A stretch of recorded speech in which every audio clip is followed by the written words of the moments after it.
2 વર્ષ પહેલાં હું પાબળ ગયો હતો. નામ સાંભળ્યું? પાબળ ક્યાં આવ્યું? પુના તો બહુ દૂર છે. તમે ચાકણ, રાજગુરુનગર અને ત્યાંથી ટર્ન મારો એટલે પાબળ આવીશ. પાબળથી હું પાછો વળતો તો આળંદી. આળંદી ગામ સાંભળ્યું? દેહુ આળંદી મહારાષ્ટ્રના બહુ મોટા તુકારામ અને જ્ઞાનેશ્વરના તીર્થો કહેવાય, જન્મસ્થાન કહેવાય. એ આળંદી ગયો ને આળંદીની અંદર ગોવિંદદેવગીરી નામ સાંભળ્યું? ગોવિંદદેવગીરી રામ મંદિર, અયોધ્યા રામ મંદિર, એના કોષાધ્યક્ષ. હવે એ નહીં પૂછતા કે એને કેટલા એમાંથી ઉઠાવ્યા હતા, તમને એ જ યાદ રહે કેમ? એ ગોવિંદદેવગીરીને 75 વર્ષ પૂરા થતા હતા.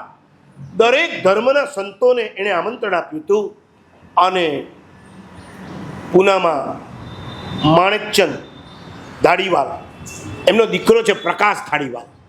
આ પ્રકાશ ધાડીવાલ આ સમિતિના કંઈક કન્વીનર હતા. હું પણ ગયો અને મને કહેવામાં આવ્યું, મારા સાહેબ આપ બોલીએ. ત્યારે મેં એમને સામે 10,000 માણસ, સવારથી સાંજ ચોકો ચાલુ. સાંજના ટાઈમે હું પહોંચ્યો, સામે 10,000 માણસ. ગોવિંદદેવગીરીએ મને વચ્ચે બેસાડીને મને કીધું, આપકો બોલના હૈ? મેં કીધું જરૂર. અને મેં એટલું જ કીધું, यहाँ पर जितने उपस्थित हैं उन सबको मैं ये पूछना चाहता हूँ कि गोविंददेवगिरी का आयुष्य लंबा हो, उसमें आप सब राजी हो? बधाए कीधु हाँ. मैं कीधु यदि उनका आयुष्य लंबा हो, ऐसी आप इच्छा रखते हो, तो आज मुझे आप वादा कीजिए, वचन दीजिए, हमारी लाइफ में हम कभी भी गर्भपात करेंगे नहीं और दूसरों को नहीं कराएंगे, प्रेरणा नहीं देंगे, क्योंकि हम किसी के आयुष्य को बचाएंगे तो उनका आयुष्य उतना ही बढ़ने वाला है. और 10,000 मानस एक साथ सभा में ऊभू થઈ ગયું. मैं गोविंददेवगिरी ने कीधु, आप इन सबको आशीर्वाद दीजिए, आपका आयुष्य लंबा हो, इसलिए ये सब मैं प्रतिज्ञा ले रहे हैं.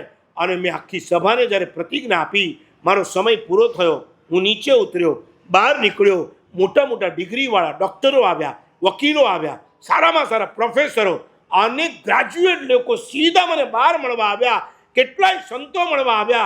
મને કે महाराज साहब, आज दिन तक किसी संतों ने ये मुद्दे पे चर्चा नहीं की, आप पहले संत हो जो इस मुद्दे पे चर्चा कर रहे हो.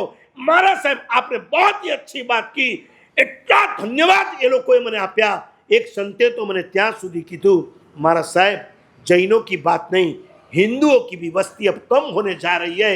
आज दूसरे लोग माइनॉरिटी में है, कहीं 30 साल में ऐसा न हो जाए हम माइनॉरिटी में चले जाए और विधर्मी लोग इस देश के हम पर राज करते होंगे. महाराज साहब, आपने बहुत ही अच्छी बात की. એમને મન એ એંગલ હતો, મારો એંગલ એ હતો. મારા પ્રભુએ કીધું છે, પેટમાં આવેલા જીવ પંચેન્દ્રિય છે. આ પંચેન્દ્રિયની હત્યા તમને દુર્ગતિમાં લઈ જશે. મહેરબાની કરીને જૈનોના કુળમાં, જૈનોના ઘરમાં આ પાપ ક્યારેય પણ ન જ